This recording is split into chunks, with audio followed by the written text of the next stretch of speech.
Bonjour à tous, bienvenue sur cette conférence en ligne réservée aux classés d'excellence du concours Advance et de l'ESME Sudria. Nous sommes donc ravis de vous consacrer ce moment ce soir pour vous présenter notre école et les parcours qu'on réserve à nos meilleurs étudiants. Je serai accompagnée pendant cette heure de conférence de deux autres personnes intervenantes. Sonia Janson, qui est mon adjointe pour la direction de l'ESME Paris et qui est la directrice des études pour le cycle ingénieur. Et Théo, qui est étudiant à l'ESME Lyon en deuxième année de prépa. Et donc, à tous les trois, nous allons essayer de répondre à toutes les questions et de vous présenter notre école sous l'angle des parcours réservés aux meilleurs élèves. Donc, un petit point sur le fonctionnement de cette conférence. Donc, on va vous afficher un agenda. Donc, vous allez voir qu'il y a différents temps de prévus. Et entre chaque partie, on prendra un petit moment pour répondre en direct aux questions que vous nous aurez posées. Et pour nous poser vos questions, en fait, il vous suffit de poster, donc d'utiliser le chat qui est à votre disposition sur cet outil. Il y a deux personnes qui sont en off que vous ne verrez pas, mais qui sont du service des admissions, qui vont répondre aussi par écrit à chacune des questions. Et puis, certaines questions qui concernent tout le monde et dont la réponse peut intéresser tout le monde seront redonnées en direct et on y répondra également oralement pendant ce live. Donc, n'hésitez pas à tout moment de poster vos questions et ces questions qui seront retenues pour être publiées, eh bien, elles seront visibles aussi par tous les participants. Voilà un petit peu pour le mode d'emploi. Donc, une petite présentation rapide du déroulement de cette heure de conférence. Je vais d'abord expliquer un petit peu qu'est-ce qu'on entend par classé d'excellence, pourquoi vous avez été invité à participer à cet événement. Ensuite, on passera un quart d'heure à présenter de façon assez globale et un peu rapide l'école et le déroulement des 5 années de formation d'ingénieur. Et puis ensuite, aux alentours de 18h20, on rentrera vraiment dans le vif du sujet, dans ce qui a motivé pour nous cette conférence, c'est-à-dire l'explication des parcours qui sont proposés aux étudiants qui ont un bon potentiel et la capacité de faire encore peut-être plus de choses ou des choses différentes. Et donc, on rentrera dans ce détail-là et on finira ce live par une présentation de parcours, pas forcément exceptionnels, mais des très beaux parcours de carrière de diplômés qui peut-être potentiellement pourraient être vous dans 5, 10 ou 15 ans, puisque quand on est un bon élève au lycée, potentiellement on peut devenir un très bon étudiant pendant ses études et peut-être faire aussi une carrière remarquable. Et donc c'est ça l'objectif aussi, c'est de vous projeter dans cet avenir et de vous montrer toutes les possibilités qui vont pouvoir s'offrir à vous, parce que vous avez été déjà des bons lycéens et vous avez bien travaillé, et donc vous vous retrouvez dans ces classés d'excellence. Voilà pour le déroulement. Donc, on va aborder le premier point de cet agenda, qui est d'expliquer un petit peu qu'est-ce qu'on a appelé les classés d'excellence et pourquoi vous êtes aujourd'hui vous êtes privilégiés, puisque vous avez été invité à cette réunion qui vous est dédiée. Dans son modèle classique et en dehors de la crise du Covid que nous traversons actuellement, le concours Advance en fait a 3 étapes. Une première étape, c'est un classement sur dossier, le dossier scolaire, et ensuite il y a des épreuves orales et des épreuves écrites. Et tous les ans, depuis que le concours existe, les meilleurs dossiers scolaires sont ce qu'on va appeler grands classés. Donc en fait, c'est des candidats qui, parce qu'ils ont un très bon dossier scolaire, sont dispensés de la suite des épreuves et donc sont directement classés en haut du classement Advance. Et donc, ça veut dire que potentiellement, ces candidats, ils vont être les premiers à recevoir une proposition dans Parcoursup, et donc ils sont sûrs d'être admis à l'école. Alors, cette année, comme on n'a pas les épreuves orales et pas les épreuves écrites, on n'a pas de grands classés, mais néanmoins, on a quand même évidemment des très bons dossiers scolaires. Et il nous semblait utile et nécessaire de valoriser quand même ces bons dossiers. Et c'est ce qu'on fait ce soir, c'est pour ça qu'on vous a invité. Donc, si on avait été dans une année normale avec un concours qui se serait passé normalement, vous auriez été potentiellement grand classé. Il n'y a pas de grand classé cette année, donc on a appelé ça des classés d'excellence. Ça veut dire que vous allez être, c'est certain, dans le haut du classement. Et donc, très, très probablement, même si on ne peut pas annoncer les résultats avant le 19 mai, mais très probablement le 19 mai, vous allez recevoir une proposition de l'ESME Sudria vous proposant d'intégrer donc l'école à la prochaine rentrée. Donc, face à cette proposition, comme vous êtes des bons élèves, potentiellement, vous allez aussi avoir d'autres propositions, et c'est ce qu'on vous souhaite. Vous allez être amenés à faire un choix, et pour nous, l'objectif ce soir, c'est de vous aider à faire ce choix et de vous expliquer qu'est-ce qu'on offre de particulier aux bons élèves comme vous, et qu'est-ce qui pourrait peut-être vous motiver à faire le choix d'une école comme le SME Sudria. Donc voilà, c'est vraiment l'objectif de cette présentation et de répondre à vos interrogations dans la perspective du fait que vous allez avoir une proposition pour intégrer l'école, et que donc après, une fois que vous aurez une proposition, ce sera à vous de choisir. Donc n'hésitez pas à poser des questions, c'est vraiment c'est pour ça. Donc, maintenant que je vous ai expliqué un petit peu le contexte et pourquoi on vous avait invité, je vais commencer rapidement la présentation de l'école. On va aller assez vite sur la présentation de l'école, puisqu'il y aura un autre live le 16 mai, donc ouvert à tous les candidats cette fois, pas seulement les classés d'excellence, et où on rentrera plus dans le détail de comment ça se passe, notamment l'intégration à l'ESME. Donc là, on va balayer de façon assez rapide le cursus en 5 ans et les grandes caractéristiques de l'école. Donc pour commencer cette présentation de l'école, quand même, je vous en présente un peu le contexte. Donc le SME Sudria, donc c'est une école d'ingénieurs, évidemment. C'est la plus ancienne école d'ingénieurs du concours Advance, puisqu'on a été fondé en 1905. Bon, c'est pas très important en soi, mais la conséquence de cette histoire, en fait, c'est que on a formé 15 000 diplômés depuis qu'on existe, et donc ça nous permet de bénéficier d'un réseau de diplômés très important en nombre, et très important aussi par son dynamisme, son action et la proximité qu'on entretient avec notre réseau de diplômés. J'y reviendrai à la fin, puisque je vous présenterai 3 portraits, mais on a vraiment une relation forte avec nos diplômés, et ça, quand on choisit une école, ça peut être un facteur de choix. C'est un point fort de cette école. Cette école, elle est aujourd'hui implantée dans 3 villes de région plus la région parisienne, donc ça fait 5 campus. Donc sur la région parisienne, on a un campus dans le centre de Paris, dans le 15e, pour le cycle préparatoire, et puis un campus sur Ivry, donc en première couronne, pour le cycle ingénieur. Et on a également 3 sites régionaux, Bordeaux, Lille et Lyon. Et on a la chance ce soir d'être accompagné d'un étudiant lyonnais, donc qui pourra parler de son expérience d'un étudiant sur un campus régional. Au global, cette école, actuellement, elle accueille 2300 élèves, donc répartis sur ces 5 campus. Et sa caractéristique aussi, c'est d'être une école très ouverte sur le monde et sur les autres. Et donc, on dispose aujourd'hui de 60 partenariats internationaux pour pouvoir faire partir nos élèves à l'international et accueillir des étudiants internationaux. Et notre offre de formation débouche sur ce qu'on appelle des majeurs, donc c'est des voies de spécialisation de fin d'études. Et on a une offre de 16 majeurs très très large. On va y revenir, mais ça fait vraiment partie des caractéristiques de l'école, de cette grande ouverture sur le monde et sur plein de secteurs d'activité.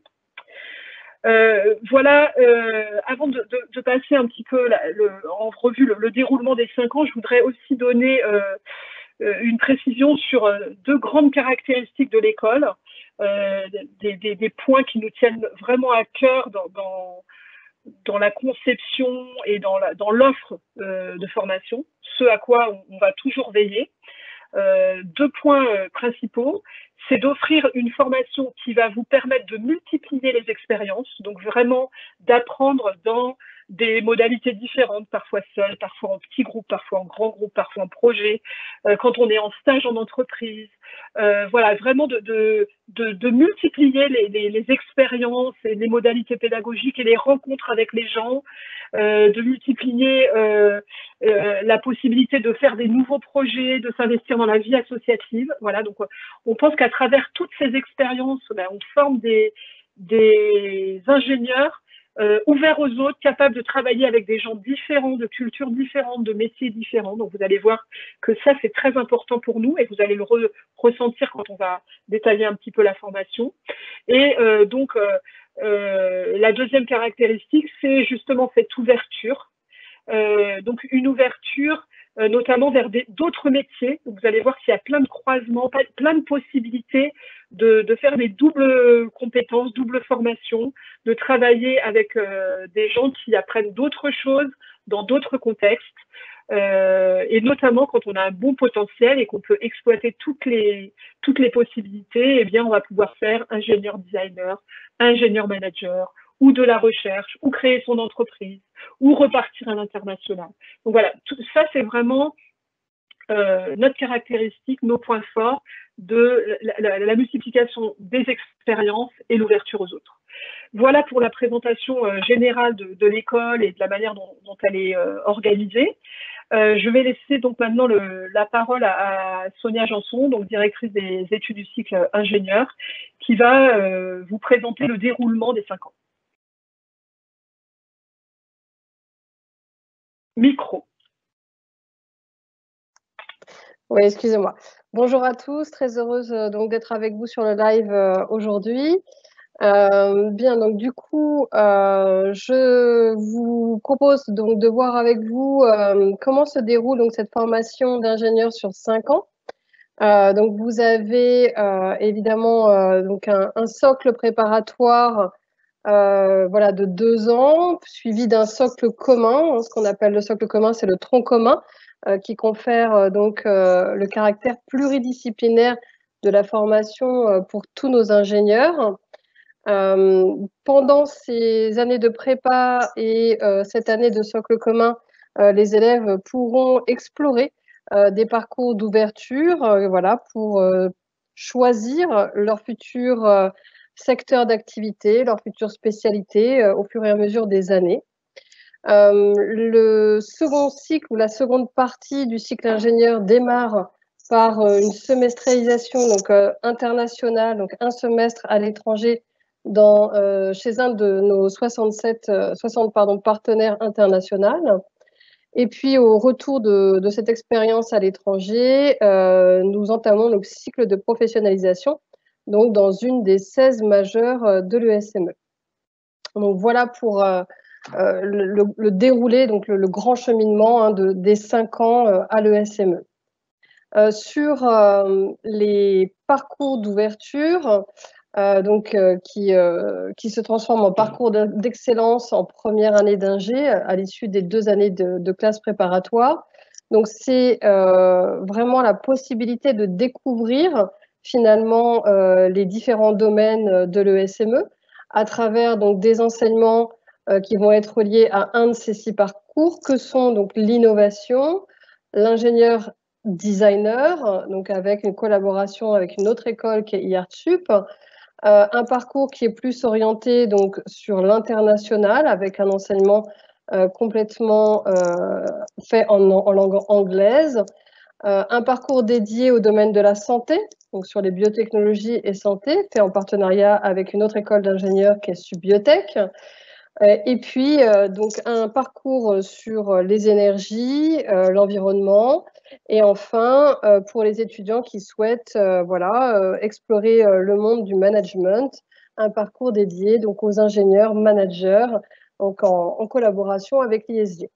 Un point important, l'idée étant de découvrir ces différents domaines, les étudiants qui s'inscrivent dans ces cycles de parcours peuvent rester au semestre suivant dans le même parcours si celui-ci finalement voilà, les ravit, les convient et puis pourront découvrir encore plus. Ou bien ils ont entendu parler d'un autre parcours au cours de différents échanges avec des étudiants et donc ils ont la possibilité évidemment de s'inscrire dans un autre parcours au semestre suivant pour découvrir autre chose encore à l'ESME Sudria. Sur la partie de la professionnalisation, donc je vous ai dit qu'il y avait 16 majeurs, ce qu'on appelle des majeurs à l'ESME qui sont possibles. Donc je ne vais pas toutes vous les énumérer, mais vous pouvez voir que le scope est très large, hein. Vraiment, on a cette transversalité importante à l'ESME, c'est une des caractéristiques fortes de cette école.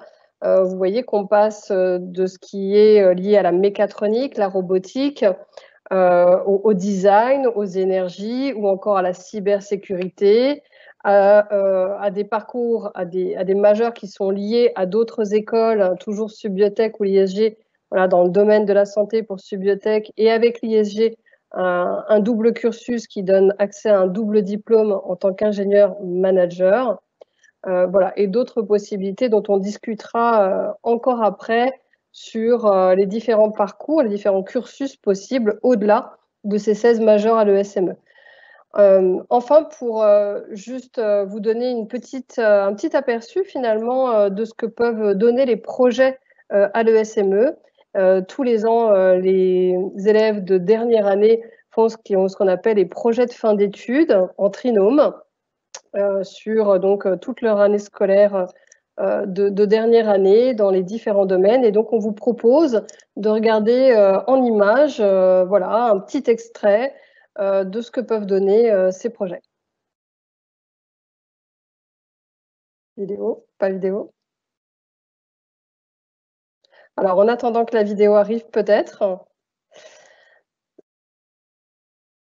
je vais continuer. Donc, on a des projets qui peuvent être liés évidemment avec des entreprises partenaires hein, sont très présentes et nous permettent voilà, de faire des projets très concrets sur... alors, je regarde en même temps si la vidéo démarre, donc excusez-moi, voilà, je pense que c'est bon.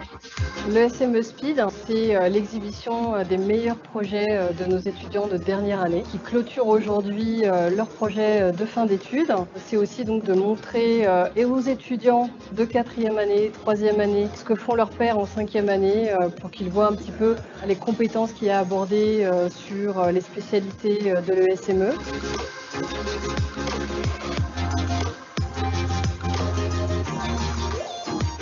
Nous avons développé un robot mobile contrôlé par un téléphone et l'innovation de notre projet est que nous avons utilisé une technologie FPGA. Alors, nous on l'a fait à petite échelle, mais à grande échelle ça pourrait être assimilé au projet de voiture autonome qui est d'actualité. C'est un aboutissement de tout le temps qu'on a passé dessus toutes les trois et voilà, fiers de présenter à des gens importants notre travail.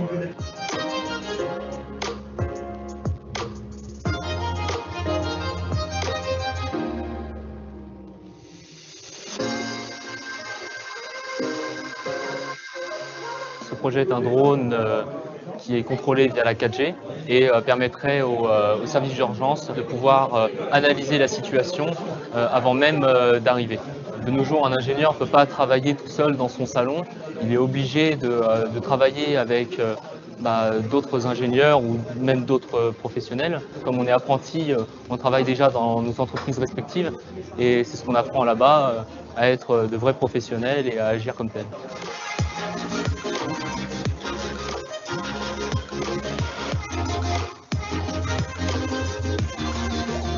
Notre projet, il s'appelle STAN. C'est un système de tri automatique normalisé. C'est en fait une modélisation d'une chaîne de tri de déchets. On est très content d'avoir été sélectionnés pour la première édition de l'ESME Speed. On avait chacun nos compétences, on avait chacun nos points forts et nos points faibles et on a bien réussi à se coordonner, à se répartir les tâches. Donc ça s'est très bien passé.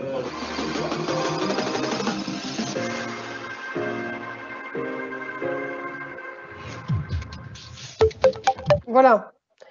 Donc, vous avez un petit aperçu évidemment des projets. Vous avez pu aussi voir à travers cette vidéo notre site qui est à Ivry-sur-Seine où nous avons tous nos laboratoires d'énergie, de robotique, de cybersécurité, d'intelligence artificielle et autres également. Je pense qu'on peut peut-être passer sur une phase de questions. Madame Bonnet. Oui, exactement. Je pense que avant de passer à Zoom sur vraiment des parcours particuliers proposés, encore une fois, aux élèves qui ont le plus de potentiel, je pense que c'est bien qu'on réponde à certaines questions qui nous sont posées sur le déroulement, le déroulement des études à l'ESME. Alors, les classés d'excellence peuvent-ils choisir le campus? Oui, bien sûr. C'est-à-dire que, en fait, le campus, vous avez déjà choisi quand vous avez fait vos vœux sur Parcoursup. Vous avez choisi, si vous étiez intéressé pour intégrer Paris, Bordeaux, Lille ou Lyon. Si vous avez choisi les 4 possibilités, eh bien, vous allez probablement recevoir une proposition des 4 villes et c'est à vous de choisir là où vous voulez aller. Donc, en tant que classé d'excellence, vous allez avoir des propositions pour tous les campus que vous aviez choisis initialement. Et donc, c'est à vous que reviendra le choix du lieu où vous voulez étudier. Quelles sont les caractéristiques du parcours international? Est-il beaucoup tourné vers l'informatique? Peut-être Madame Janson va répondre puisque c'est une question plus liée au contenu des études. Et puis on avait aussi une autre question sur l'international, c'est-à-dire quelles options sont proposées au cycle anglophone. J'ai vu passer cette question. Donc quel parcours, quelles options sont proposées au cycle anglophone? Et voilà, sur l'international. Ok, alors du coup, sur le parcours international, il y a différents pans dans la formation qui est proposée dans ce parcours. La première, c'est on rejoint par de nombreux aspects le parcours innovation, mais l'idée étant de faire de l'innovation dans un contexte international. On travaille par exemple sur le campus de Paris avec le Centre de recherche international qui est le CRI, dans lequel voilà, de nombreux ingénieurs internationaux travaillent sur des projets d'innovation, des lancements et intègrent du coup nos étudiants sur ces projets. Donc voilà, tout le développement, l'apprentissage, les discussions, la gestion de projet se fait en langue anglaise dans un contexte international, typiquement. On avait une question, quelle est la différence quelle différence entre le parcours entre votre partenariat avec l'école Subiotech et les parcours proposés par l'école Subiotech elle-même? Oui, vas-y. Je peux répondre. Ouais. Alors, du coup, j'avais peut-être pas non plus terminé la deuxième partie de la question, excuse-moi, parce que j'avais oublié sur l'international, à savoir quelles étaient les options qui étaient proposées ou quels étaient les parcours qui étaient proposés pour le cycle anglophone. A priori, on va certainement axer, puisque c'est la première fois qu'il y a ce cycle anglophone, donc c'est vrai qu'on n'a pas encore d'expérience, et on axera certainement justement sur le parcours international, cette possibilité, mais il n'y aurait absolument pas d'inconvénient, je pense, à ce que des personnes du cycle anglophone choisissent un autre parcours d'ouverture. Sur la partie Subiotech ESME, alors les programmes qu'on propose ensemble sont vraiment des innovations pédagogiques d'actualité, c'est-à-dire que les deux programmes n'existaient pas, ni dans l'une ni dans l'autre des écoles, qui sont très récents et travaillés conjointement. Je parle des programmes qui se passent en 4e et 5e année dans les spécialisations, donc l'orientation en biomécanique et robotique médicale, ou bien encore en biotechnologie et numérique.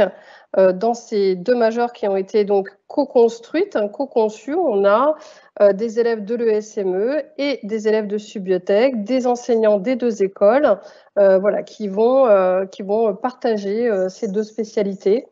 Donc j'ai envie de vous dire que c'est un peu du 50-50. Voilà. D'accord.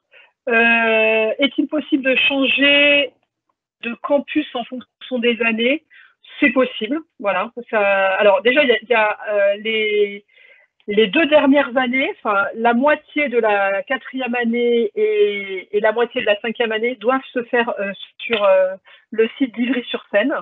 Donc là, il y a, pour les gens qui ont commencé leur cursus en région, en fait, vous restez 3 ans dans la région, sur le site où vous avez commencé vos études si vous le souhaitez. Donc on peut faire les 3 premières années en région. Ensuite, le début de la 4e année est forcément à l'international. Ensuite, la fin de la 4e année et le début de la 5e année, c'est forcément en région parisienne à Ivry. Et ensuite, vous partez en stage de fin d'études. Donc là, c'est où vous voulez, en fonction du lieu où vous avez trouvé votre stage. Et sinon, si on veut changer de campus en dehors de ce déroulement-là, c'est aussi possible en fonction des résultats. C'est aussi l'intérêt d'être un bon élève, c'est que généralement, on est toujours prêt à vous accueillir partout où vous voulez aller. Et ça permet d'ailleurs de répondre à une autre question qui nous a été posée par Abdelkader. Y a-t-il des restrictions dans le choix du pays dans lequel nous souhaitons voyager durant le semestre? Oui, il y a des critères parce que certaines universités partenaires ont des exigences en termes de niveau d'anglais et en termes de niveau en maths, en physique, enfin de niveau académique. Et c'est justement la chance qu'ont les élèves avec le meilleur niveau, donc potentiellement vous, c'est qu'ils ont tous les choix en fait. Alors que évidemment certaines universités plus exigeantes ne pourront pas accepter les étudiants qui ont un niveau un peu plus faible.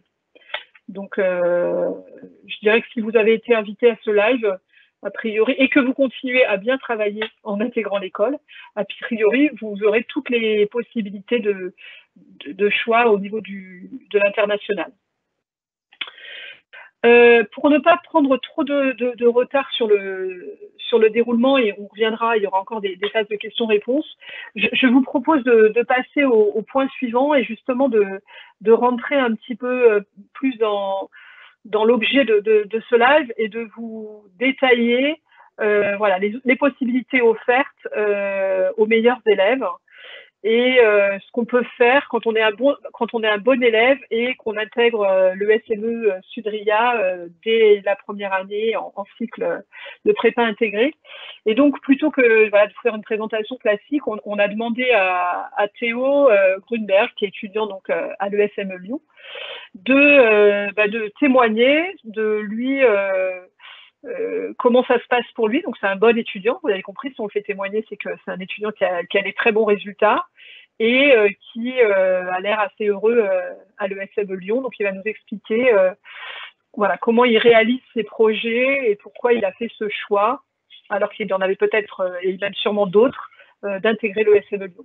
À vous Théo, il faut mettre votre micro avant de commencer à parler, parce que votre micro est coupé. Oui. Bonjour à tous, donc je suis Théo, je suis en 2e année de prépa à l'ESME, au campus de Lyon. Donc si je suis là aujourd'hui, en fait, c'est pour un peu témoigner de mon parcours. Et si on se côtoie, en fait, c'est qu'on a à peu près le même profil. J'entends par là que, voilà, en terminale, j'ai été comme vous confronté au choix entre plusieurs écoles, plusieurs cursus étudiants. Et surtout, j'avais le choix entre des prépas générales ou des prépas intégrées comme celle de l'ESME notamment. Et en fait, pour faire mon choix, donc c'est un conseil que je vous donne notamment, c'est en fait je suis parti de moi ce que je voulais en termes d'étudiant dans ma vie.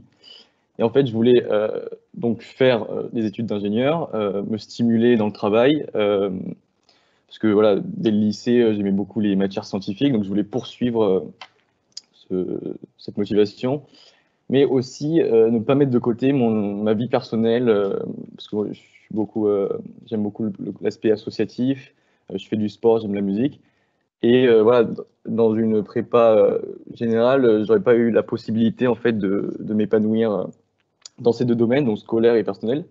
Et donc le SME répond un peu, voire carrément à mes critères. Et donc je vais vous expliquer pourquoi et je vais vous guider un petit peu dans votre choix à travers mon expérience personnelle.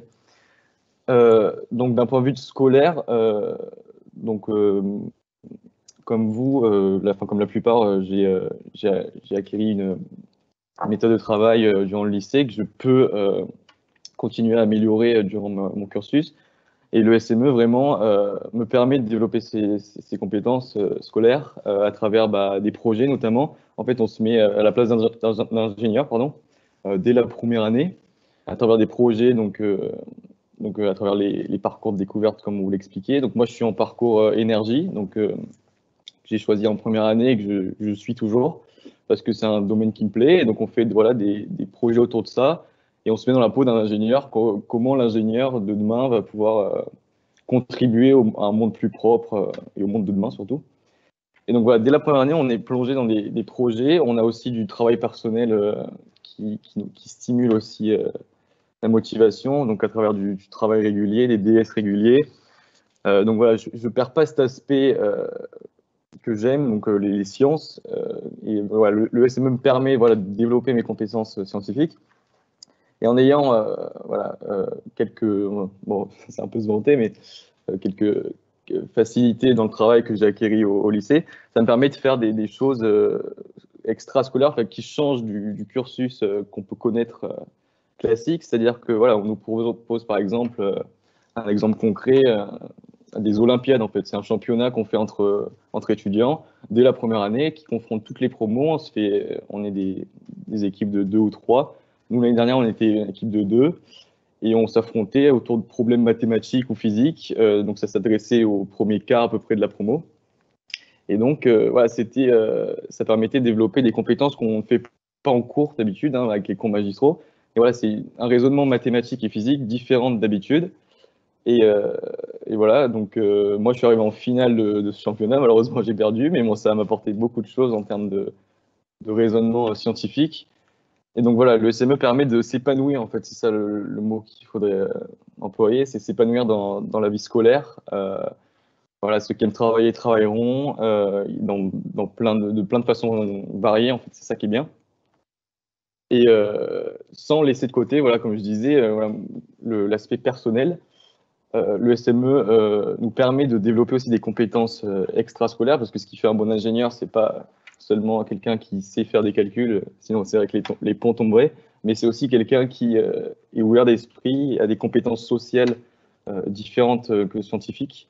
Et le SME, dès la première année, nous permet ça à travers l'associatif notamment. Moi, je suis président du BDE de Lyon, du coup, donc Bureau des étudiants, qui représente les étudiants, la vie étudiante au sein du campus. Et donc voilà, il y a plusieurs associations, que ce soit sportives aussi, hein, ceux qui aiment faire du sport pourront continuer à faire du sport. Et donc voilà, vous, en tant que bon élève, surtout, vous pourrez faire cet équilibre entre la vie personnelle et étudiante, la vie scolaire, et vous épanouir dans les deux. Et c'est ça qui est intéressant. C'est pourquoi j'ai choisi aussi le SME Sudria. C'est que je peux continuer à faire de la musique. Je suis dans une association musicale également. Et donc le fait d'être grand classé comme vous aurez cette possibilité de vous épanouir et de faire plein de choses variées dès la première année et de vous plonger dans le métier d'ingénieur en fait dès le début. Donc voilà, c'est un peu voilà. Donc maintenant je suis en deuxième année. Je pense que j'ai fait à peu près le tour de ce que j'avais à dire. Si vous avez des questions, n'hésitez pas, que ce soit sur le parcours scolaire ou ma vie étudiante en général, ce que je développe, mes projets, etc. Et voilà, merci à vous. Merci beaucoup Théo, je pense que c'était très clair et ça nous permet aussi de répondre à une des questions qui a été posée. Alors je remonte dans le chat parce qu'elle a été posée il y a un petit moment, du coup je sais plus qui nous l'a posée, c'est quelle est la différence entre une prépa intégrée et une prépa classique type MPSI. Eh bien je pense que le témoignage de Théo, voilà, il a répondu à cette question. Un ingénieur, évidemment, c'est quelqu'un qui a un très bon niveau scientifique, qui a une bonne capacité de raisonnement, de résolution de problèmes, mais c'est aussi effectivement quelqu'un qui a des grandes qualités humaines, qui est capable aussi de mesurer l'impact de ce qu'il est en train de concevoir ou de faire sur la société, l'environnement. Et ces compétences-là, en fait, elles s'apprennent aussi à l'école, et notamment, ce que je disais au départ, à travers la possibilité de vivre des expériences différentes. Et je pense que le témoignage de Théo, voilà, il illustre bien cette volonté de faire vivre des expériences, donner la possibilité de vivre des expériences à nos étudiants. Et quand les étudiants jouent le jeu et s'approprient ces possibilités, eh bien, effectivement, ça donne des résultats intéressants et surtout.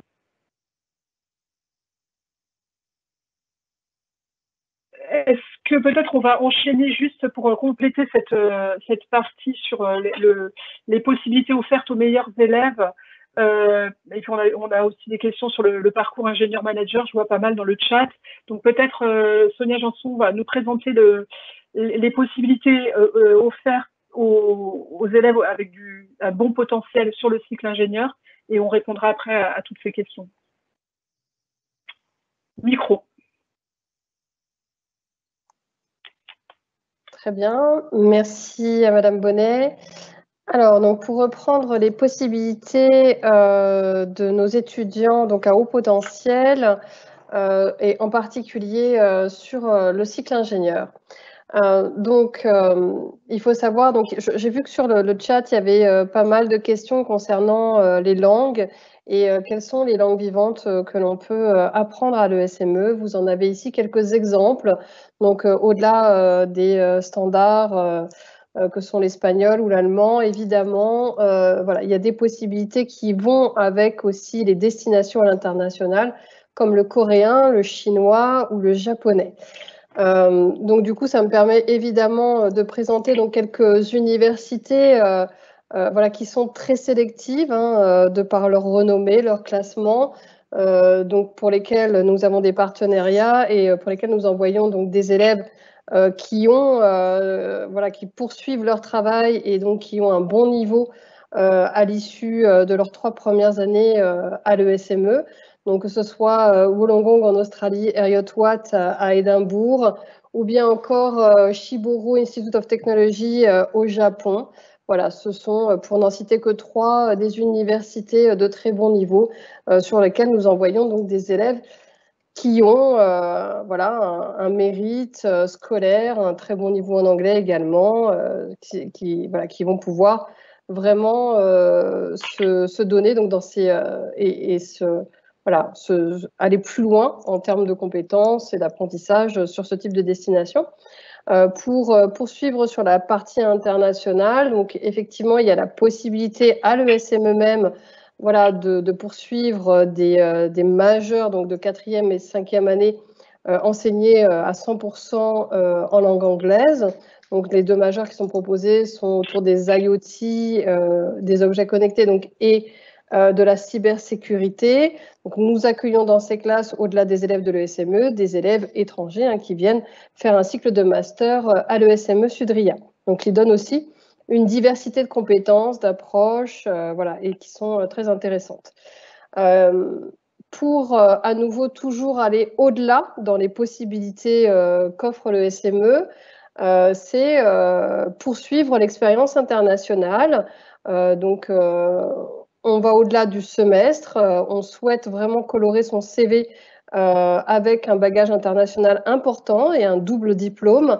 Donc voilà, c'est cette possibilité qui est offerte sur certaines écoles donc, internationales que sont nos partenaires. Et pour n'en citer que 3 exemples, vous avez ici le BIT à Pékin en Chine, l'ETS Montréal, ou encore l'Institute of Technology de l'Illinois à Chicago, aux États-Unis. Voilà, ce sont des universités prestigieuses. Nos étudiants partent faire leur dernière année au lieu d'être à l'ESME dans ces universités. En général, 12 à 18 mois, ça dépend des universités, voilà, pour compléter leurs études et donc avoir 2 diplômes, celui de l'ESME Sudria et celui de l'université d'accueil, donc pour un grade de master. Donc justement, le grade de master me fait penser donc, à l'école de commerce qui est l'ISG. Donc à nouveau, c'est un autre type de cursus, mais qui est ouvert aux étudiants à haut potentiel, puisque c'est la possibilité d'obtenir 2 diplômes en 5 ans et quelques mois, 3-4 mois, ça dépend. Pendant donc, cette durée, on aura la possibilité, donc, on a la possibilité de donner aux étudiants à partir de la 4e et 5e année la possibilité d'effectuer en alternance les 2 écoles, l'école d'ingénieur qui est le SME et l'ISG, école de commerce, business school pour la partie grade de master, école de commerce. Donc 2 années exigeantes puisque les étudiants alternent entre ces 2 formations vraiment pour avoir les doubles compétences d'ingénieur, manager. donc soit dans le domaine de la finance ou encore dans le domaine des big data et du digital marketing, par exemple. Une autre possibilité, c'est un partenariat que nous avons avec Centrale Supélec. Donc, certains de nos étudiants, toujours les meilleurs, donc nos étudiants à haut potentiel, rejoignent en 5e année les bancs de Centrale Supélec avec les étudiants de Centrale Supélec pour obtenir un diplôme de spécialisation de cette école, en plus du diplôme de l'ESME. Alors, voilà, comme dans les autres partenariats, que ce soit Centrale Supélec, ISG ou les universités étrangères, on a non seulement accès au réseau, on fait partie du réseau de l'école de l'ESME, mais également du réseau des anciens de Centrale Supélec ou encore de l'ISG ou encore des universités partenaires. Donc ça ouvre évidemment énormément de possibilités, de potentiel sur sa carrière et sur son premier emploi. Autre possibilité, c'est d'effectuer de la recherche. Certains de nos étudiants qui souhaiteront s'orienter vers des doctorats auront la possibilité en 5e année, non pas donc de faire une spécialité à l'ESME, mais de faire un master recherche, que ce soit sur l'université de Paris-Saclay ou l'université de Paris-Est Créteil. Voilà, ce sont les 2 universités avec lesquelles nous avons des partenariats pour effectuer des masters qui débouchent la plupart du temps sur des doctorats. Et enfin, pour les étudiants qui souhaitent évidemment partir sur l'entrepreneuriat, qui ont cette fibre d'innovation et création d'entreprise, c'est un accompagnement personnalisé que nous avons à travers notre incubateur, qui est le Sudricube, et qui se trouve donc sur le site d'Ivry, qui est ouvert à nos étudiants de 4e, 5e année, qui leur donne la possibilité d'effectuer leurs propres stages dans leurs propres entités, dans leurs propres start-up, et donc un accompagnement avec évidemment des personnes qui vont être des business angels pour eux, pour leur donner toutes les clés de la réussite de l'entrepreneuriat. Voilà. Donc, oui. je pense qu'effectivement, on peut s'arrêter un petit moment avant de conclure pour poser quelques questions. Alors, pour répondre à quelques questions, j'ai vu une question sur les associations, donc du coup, je pense que ce serait aussi bien si c'était Théo qui répondait, quelqu'un dont je retrouve plus le poste, mais que j'ai lu la question, qui demandait combien d'associations il y avait, surtout quel type d'association. Donc Théo, en remettant votre micro, est-ce que vous pouvez nous dire un petit peu sur Lyon, puisque c'est le site que vous connaissez bien, quelles sont les différentes associations qui existent à disposition des élèves? Oui, bien sûr. À Lyon, on a en fait des associations dans plein de domaines, que ce soit sportif ou des activités de loisirs, aussi dans la robotique. Et cette année, moi, en tant que président de BDE, j'aimerais renforcer du coup cet aspect associatif et faire des appels à projets. Donc, pour créer de nouvelles associations avec de nouveaux élèves. Par exemple, il y a aussi une association sympathique aussi sur la création de petites entreprises. Dès la première année, on peut créer des petites startups. Je trouve que c'est hyper intéressant en termes dès la première année de faire ça. Et puis voilà, donc vraiment, on a toutes les possibilités d'associations. On peut en créer, on peut en rejoindre. Et voilà, donc on touche vraiment tous les domaines d'association. Ok. On avait une question. Alors, on a plusieurs questions sur les doubles diplômes, puisque Madame Janson vient d'en parler. Je vais répondre là tout de suite sur combien de places sont offertes pour les diplômes à l'international tels que le TS Montréal. Quelques parcours proposent le double diplôme avec le TS Montréal. Il n'y a pas de limite. En fait, ce qu'il faut, c'est être accepté par l'université que vous visez pour le double diplôme. Donc, sur le TF Montréal, il y a des années où on n'a que 2 ou 3, il y a des années où on a 15 élèves qui partent. Donc, c'est vraiment, et il n'y a pas de quota. C'est vraiment le niveau de l'étudiant qui va faire qu'il va être accepté ou pas pour ce double diplôme. Donc, c'est là que ça dépend du potentiel de l'élève et de ses résultats. Et s'il a les bons résultats, il peut partir dans l'université de son choix. Et alors évidemment, quels parcours sont proposés? Il y en a de très très nombreux qui sont toujours liés à ce qu'on a fait dans sa formation à l'ESME. Donc, vous avez vu qu'on est sur un champ très large hein, de la robotique, des systèmes embarqués, des biotech, de la finance. Et donc, en fait, tous les masters, enfin, tous les doubles diplômes qui ont un lien avec une de ces majeures qu'on propose, sont accessibles à nos élèves en double diplôme. Combien sommes-nous à être classés d'excellence cette année? Alors, du coup, j'avais vu passer la question. Donc, vous êtes un petit peu moins de 700 et ça fait à peu près 10% du volume des candidats Advance, puisque c'est un classement pour toutes les écoles du concours Advance. Hein, donc, c'est pas seulement pour le SME Sudria. Je suis pas capable de dire parmi ces 700 combien ont choisi le SME Sudria ou d'autres écoles. Voilà. Il y a une autre question qui a été posée par un élève qui est combien de... Donc c'est une question pour Théo, je trouve ça bien de profiter de la disponibilité de notre étudiant sur le temps de travail. Combien de temps de travail en moyenne effectue Théo chaque soir, chaque semaine, beaucoup plus qu'au lycée. Est-ce que vous pouvez nous en dire? Ça, c'est important pour un élève qui va choisir son orientation, d'évaluer un petit peu l'investissement, parce que voilà, on dit qu'on permet de faire plusieurs choses, mais il faut travailler, ça c'est certain. Et donc, c'est bien que Théo réponde à cette question. Oui, alors du coup, mon volume de travail, c'est à peu près, en fait, tous les jours, tous les soirs, je travaille entre 1 heure et 1 heure et demie. Je revois tous les cours. De toute façon, on est obligé parce qu'on a un système de DS continu. Donc, toutes les semaines, on est évalué sur des gros DS de 2 heures. Et donc, on est obligé voilà, de travailler régulièrement nos cours et pas de s'y prendre au dernier moment, sinon on se plante, hein, forcément. Donc, oui, ça demande voilà, selon votre niveau, selon votre méthodologie de travail aussi. Il y en a qui demandent par soir, il y en a qui travaillent 2 heures et demie. Moi, j'ai besoin peut-être d'un petit peu moins, mais voilà, ça reste quand même un travail régulier et ça, vous allez le voir en intégrant l'école. Peut-être par rapport au lycée, ça va changer. Hein. Moi, j'ai changé un petit peu mes habitudes de travail, mais c'est propre à chacun. Mais il faut être quand même assez régulier pour réussir, bien sûr.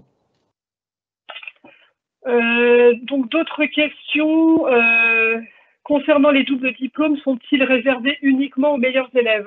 Peut-être Sonia Janson pour répondre à cette question, il faut remettre le micro. Oui.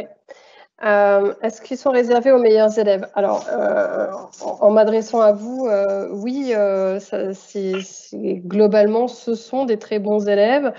J'étais en train de finaliser une réponse en ligne qui revenait à ça, c'est comment doit-on faire pour faire un double diplôme, sachant qu'à l'ESME, donc, il y a une semestrialisation, donc des jurys qui vont se réunir tous les semestres, qui vont analyser les candidatures en interne des étudiants qui vont postuler pour ces doubles diplômes. Voilà, ça sera toujours plus facile d'avoir le double diplôme que l'on désire, que l'on souhaite avant tout, en ayant de très bons résultats à l'ESME, voilà, plutôt qu'un dossier qui va être tangent, c'est évident.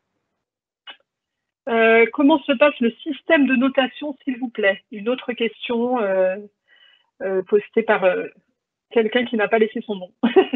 Alors, ça dépend dans quel cycle. Hein. Mais bon. Ouais, peut-être en prépa, parce que c'est ce qui attend nos participants dans un premier temps. Et puis, oui, j'ai vu aussi qu'il y avait une autre question. Est-ce que c'était vraiment très différent du lycée? Bon, finalement, non, pas tant que ça. On se retrouve avec une trentaine de camarades la plupart du temps en classe. On a des rendus, des devoirs sur table toutes les semaines, voilà, pour vérifier que les compétences et les connaissances s'acquièrent au fur et à mesure, donc ce qu'on appelle du contrôle continu.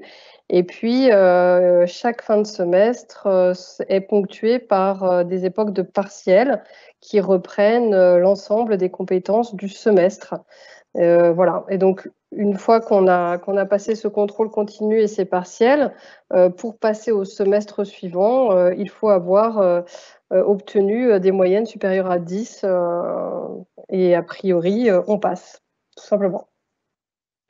Il y a une autre question à laquelle je vais répondre en direct sur puisqu'il y a des partiels de fin de semestre, pourquoi il faut des DS et des notes intermédiaires?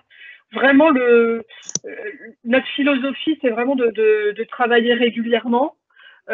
Pour pouvoir justement concilier plusieurs activités, c'est très important de savoir s'organiser.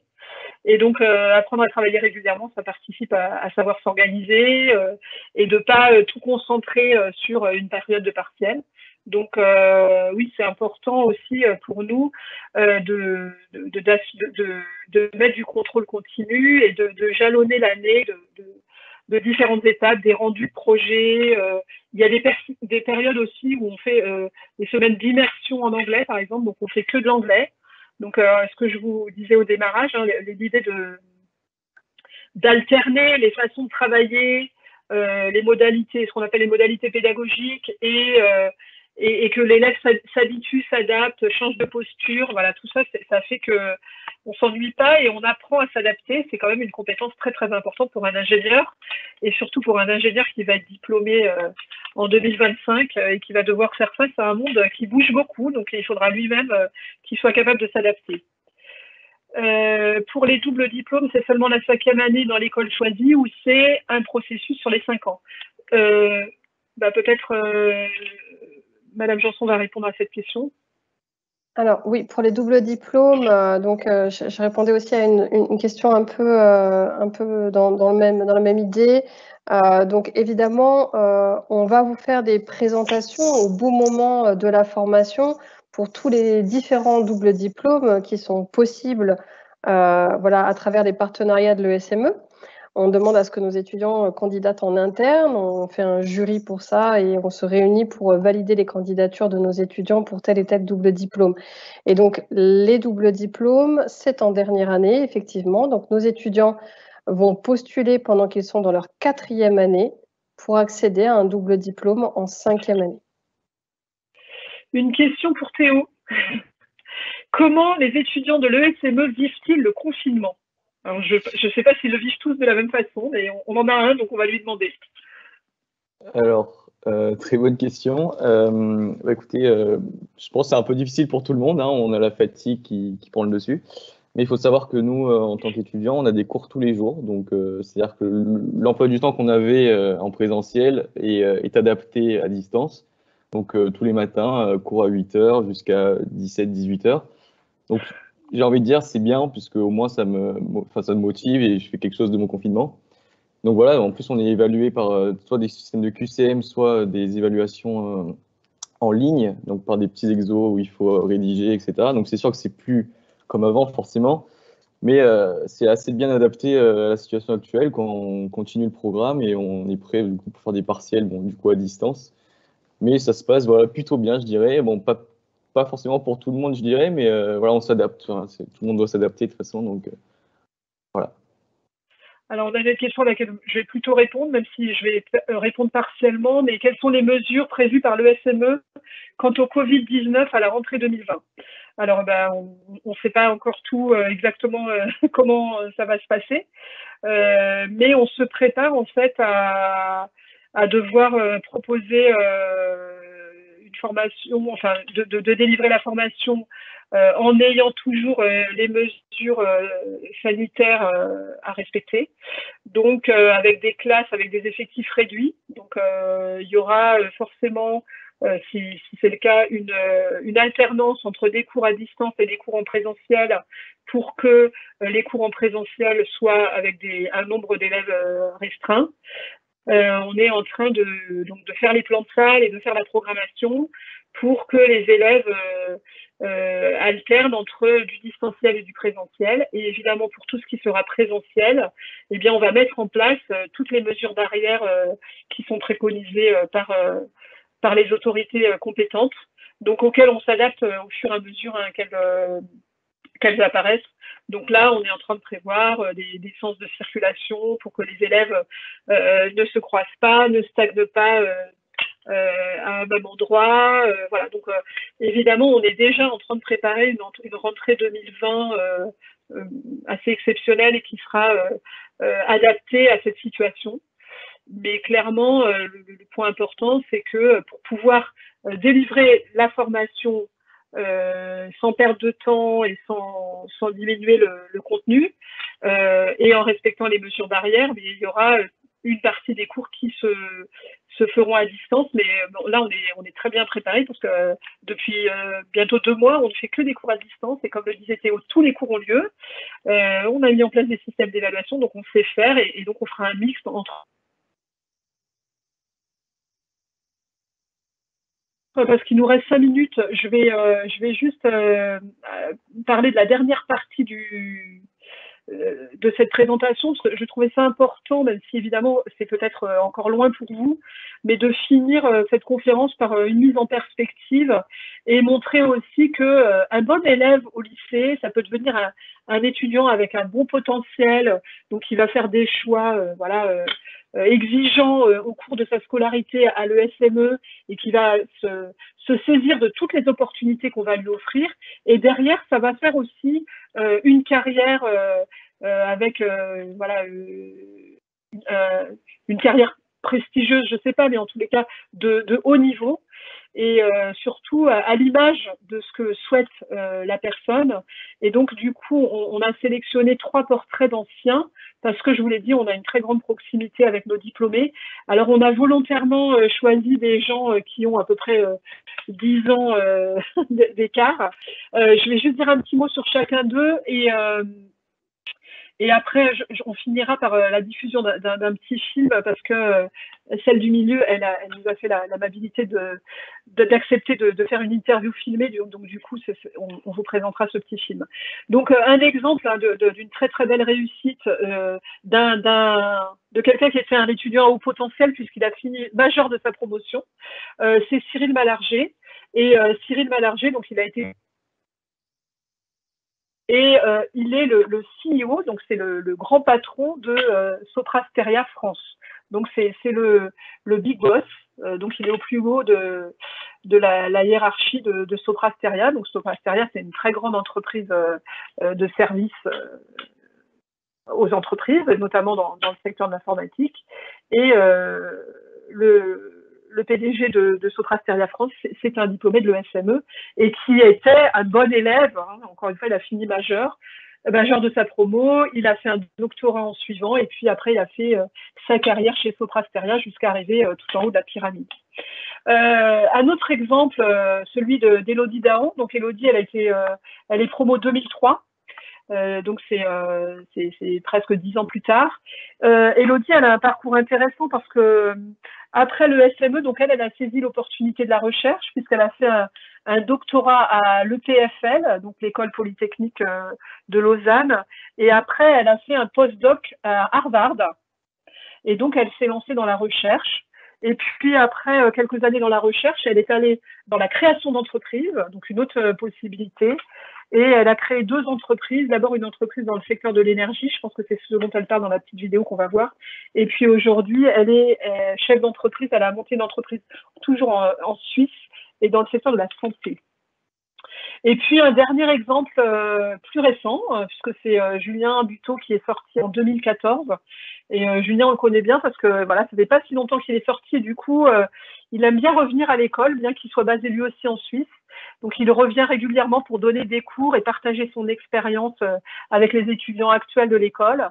Et c'est quelqu'un qui a une très belle carrière en recherche et développement dans les secteurs des drones, puisqu'il est responsable qualité d'un service R&D chez Parrot, donc le célèbre fabricant de drones. Voilà, donc pour dire que puisque vous êtes bien parti dans votre vie scolaire, puisque vous avez bien réussi votre lycée, donc probablement vous avez déjà le bac, hein, puisqu'il n'y aura pas d'épreuve, donc eh bien vous avez aussi la possibilité de bien réussir vos études, de faire plein de choses intéressantes à l'ESME, et il y a de très belles carrières qui vont s'ouvrir à vous si c'est le cas. Et donc pour finir, on va lancer le témoignage d'Élodie Dahan pour illustrer ça. Depuis l'obtention de mon diplôme en 2003, j'ai fait plusieurs choses. D'abord, j'ai travaillé dans la recherche. J'ai fait une thèse en micro et nanotechnologie.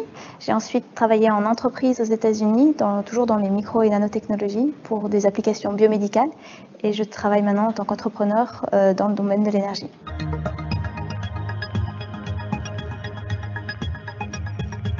C'était vraiment un concours de circonstances et puis une envie de développer une technologie dont j'avais eu l'idée et que j'avais envie de voir se réaliser et se développer. Chez Osmo Blue, on développe une nouvelle technologie qui permet de récupérer des chaleurs industrielles basse température et de les convertir en électricité. Donc de produire de l'énergie verte à partir de déchets thermiques industriels. On utilise un principe qui est le principe de l'osmose, un phénomène naturel qu'on observe quand on a de l'eau salée et de l'eau pure. Il y a un flux naturel d'eau qui se crée entre ces deux réservoirs d'eau salée et d'eau pure. On utilise l'énergie mécanique de ce flux pour faire tourner une turbine et générer de l'électricité. On utilise ensuite la chaleur qui permet de recycler et de régénérer ces deux flux, concentrés et moins concentrés, pour refaire à nouveau ce processus d'osmose. Alors ce qui me plaît dans mon travail actuel et puis dans l'entrepreneuriat en général, je pense que c'est la diversité des métiers qui sont inclus dans l'entrepreneuriat, c'est-à-dire qu'on a affaire à de la gestion d'équipe, à la gestion de projet, rechercher des financements, et puis des projets techniques. On est à la fois entre la partie technique, l'innovation et le monde de l'industrie à mettre sur le marché un nouveau produit.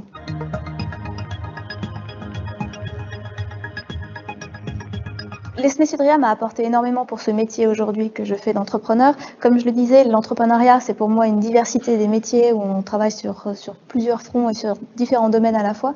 Et en tant qu'ingénieur généraliste, on a appris à être assez flexible et à passer d'un domaine à l'autre. Et c'est pour ça que je pense que Sudria m'a beaucoup apporté pour cette activité d'entrepreneuriat.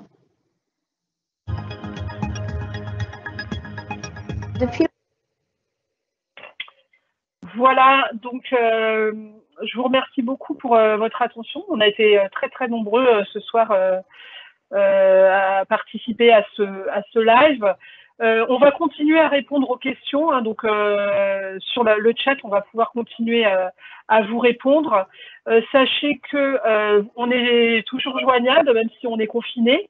Donc, on a mis en place un système de demande de rendez-vous personnalisé, vidéo ou téléphone si vous préférez. Donc, sur notre site internet, si vous cliquez sur le lien « Demander un rendez-vous personnalisé », eh bien, on vous proposera un créneau pour discuter, échanger directement avec vous.